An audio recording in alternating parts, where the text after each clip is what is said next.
Bienvenue sur Fragile.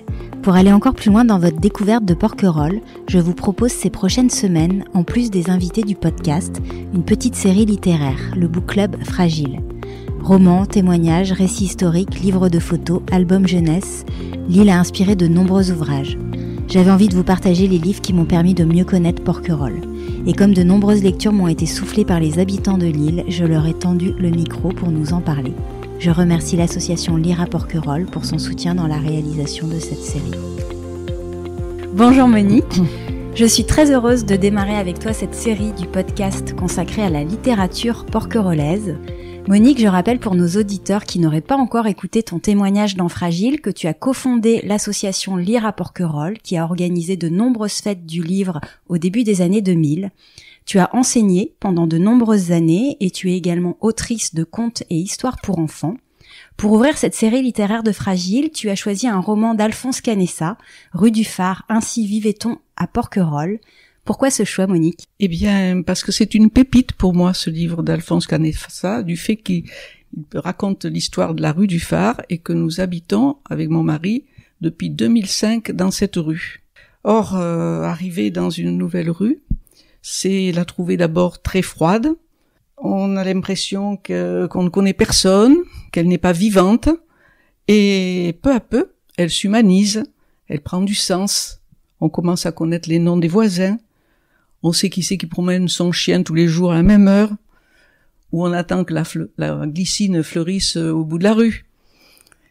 La rue s'anime, ce qui veut dire qu'à ce moment-là, elle prend une âme. Et ce livre, pour moi, est important parce que je trouve qu'il donne un supplément d'âme à cette rue. Donc on comprend bien que c'est un lieu qui résonne fortement pour toi puisque c'est un lieu qui t'est complètement familier. Tout à fait, c'est exactement ce qui se passe quand je lis ce livre, je suis chez moi.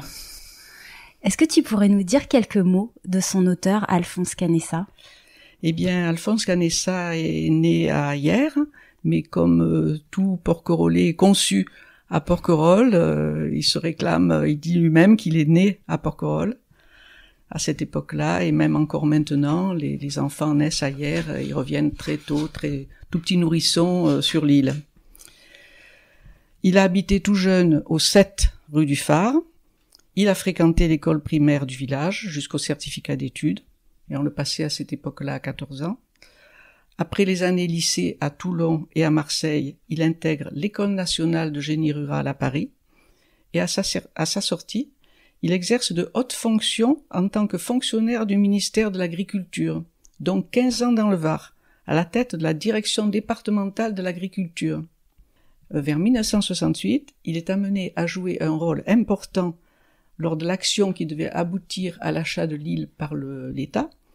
Et quand il écrit ce livre à l'âge de 65 ans, c'est au moment où il a pris sa retraite et où il est revenu dans l'île qu'il aimait tant. Est-ce que tu qualifierais cet ouvrage de roman ou de biographie ? Dans son esprit, c'était certainement une autobiographie. Mais je trouve qu'elle est matinée de nombreuses digressions sur la vie du village en général.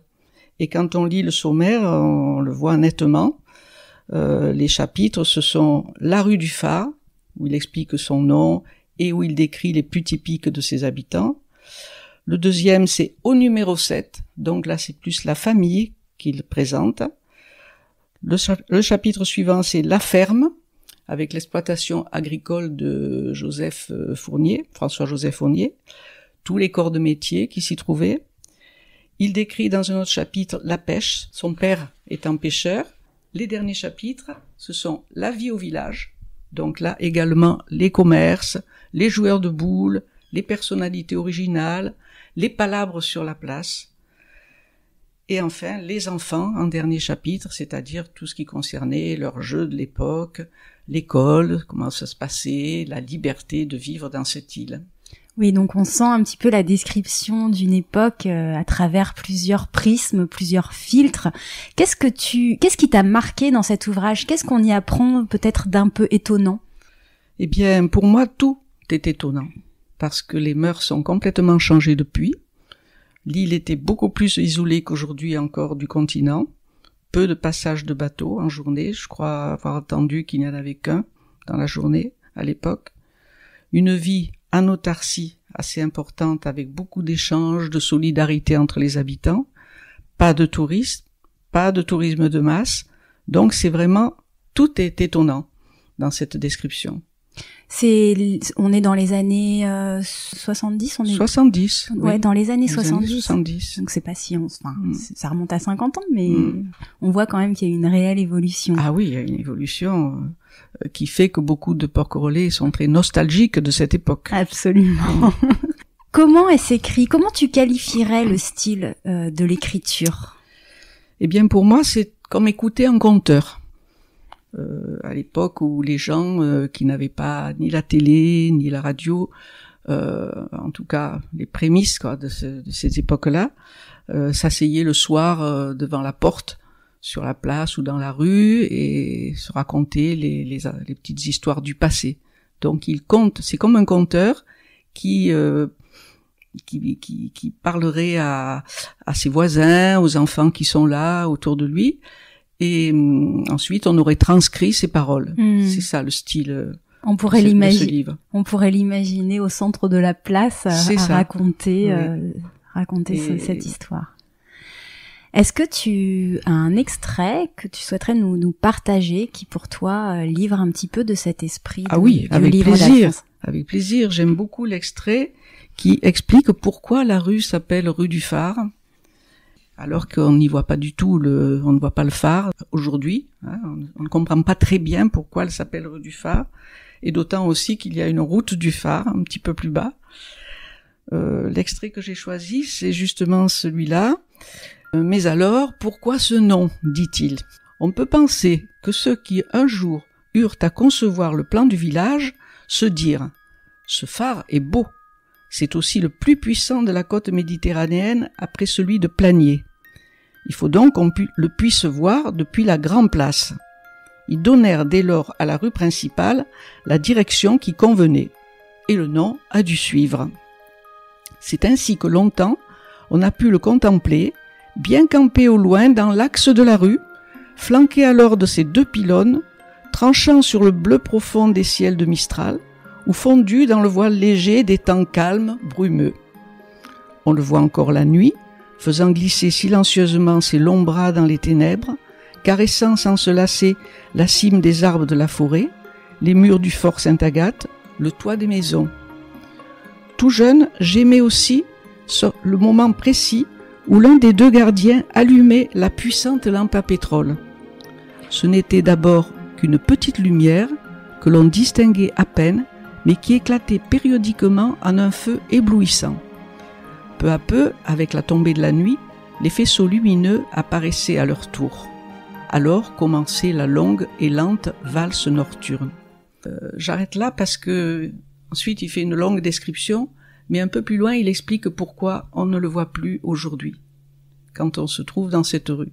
Or, les touristes qui passent dans le village actuellement demandent toujours où est le phare. Absolument. Quand ils arpentent la rue du phare. Donc voilà les explications qu'il donne un peu plus loin. On ne le voit plus maintenant depuis le village. Il y a quelques années, 2 maisons ont été construites au bout de la rue qui porte son nom. Enveloppées de verdure, elles l'ont peu à peu dérobée à la vue des habitants. On m'a dit que l'agent chargé d'instruire la demande de permis de construire avait fait déplacer quelque peu les 2 constructions pour les éloigner d'un chemin public. De son bureau, il ne pouvait avoir une vue perspective des choses, ni mesurer l'impact inattendu de sa décision. Ainsi, les porquerolais, les propriétaires eux-mêmes, ils déploraient amèrement, je le sais, la mesure qu'on leur avait imposée, ont vu, malheureusement mais résignés, s'effacer à jamais une image qui depuis toujours faisait partie de leur paysage quotidien. On comprend bien donc le nom que porte cette rue aujourd'hui, et voilà, est lié vraiment à son histoire, parce que comme tu le dis justement, Monique, le phare, on ne l'aperçoit plus de la rue du phare, il faut vraiment emprunter la route du phare, mais ce qui n'empêche pas aux touristes d'aller se perdre rue du phare, parce que ça va être une très jolie petite rue de Porquerolles. En quoi, selon toi, cette lecture peut permettre d'approfondir la découverte de Porquerolles, peut-être d'un point de vue historique, d'un point de vue sensible? Moi, je le sens plutôt du point de vue de son évolution. Il faut pas penser que c'était une île déserte dans les années 1900. Canessa est née en 1920. Donc, on pourrait penser qu'elle était peu peuplée, mais pas du tout. Il y avait des maisons autour de la place, depuis les années 1850 environ, l'église, l'école. Une vie de village existait vraiment. Elle était très différente de celle d'aujourd'hui, puisque l'isolement du continent était beaucoup plus important et qu'on y vivait énormément en autarcie. Mais on réalise que cette évolution s'est faite plutôt vers le tourisme de masse, mais que la portion initiale d'habitants, la quantité de personnes qui vivaient autrefois sur l'île, n'a pas tellement changé. Par rapport à cette évolution, justement, je constate avec ce livre que cette vie de village était, la différence avec celle d'aujourd'hui, c'est qu'elle était beaucoup plus rustique. Les gens étaient beaucoup plus de la nature, étaient plus près des plaisirs que peut donner la nature. La mer, la forêt, ils vivaient au plus près de la nature.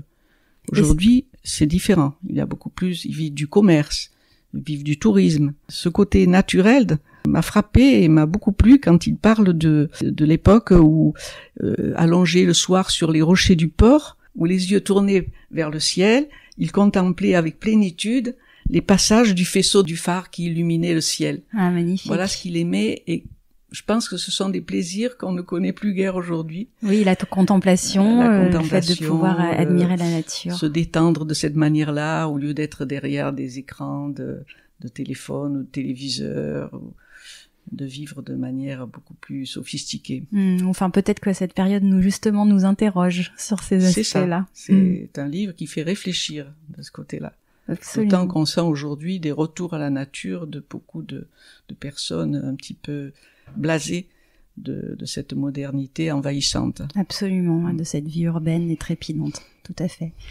Alors Monique, pour les auditeurs du podcast qui aimeraient découvrir cet ouvrage, est-ce que tu sais où est-ce qu'on peut le trouver sur l'île et peut-être même en ligne? Oui, bien sûr. Le plus simple, c'est d'abord à la bibliothèque du village. Absolument. Où il sort beaucoup. Certainement dans les librairies de Hyères, où on doit pouvoir le commander s'il ne s'y trouve pas. Et puis, de toute façon, en France, on peut commander un livre dans n'importe quelle bonne librairie. On va voir évidemment les références précises. Alors justement, il est édité à quelle édition, Monique, cet ouvrage? Ce sont les éditions Pages Nouvelles, au pluriel, année 1985. D'accord, ça date de publication. Donc je rappelle le titre de ce livre, Rue du Phare, ainsi vivait-on à Porquerolles, d'Alphonse Canessa. Merci infiniment, Monique, pour ce bon conseil. C'est moi qui te remercie parce que je suis très heureuse que de nombreux lecteurs soient séduits et aient envie de lire ce livre remarquable par sa sincérité, par son authenticité, par la découverte d'un passé qui fait du bien. Je crois que ça intéressera tous les amoureux de Porquerolles pour approfondir justement leur connaissance de l'île. Merci infiniment, Monique. Merci, Ingrid. Rendez-vous sur fragileporquerolles.com pour retrouver les références de cet ouvrage. Et si vous avez des coups de cœur à partager, des livres, mais aussi des films ou des œuvres en lien avec Porquerolles, envoyez-moi vos conseils sur les comptes Instagram ou Facebook de Fragile Porquerolles ou par mail à fragileporquerolles@gmail.com. Je les partagerai avec plaisir aux abonnés du podcast. On se retrouve très vite. À bientôt.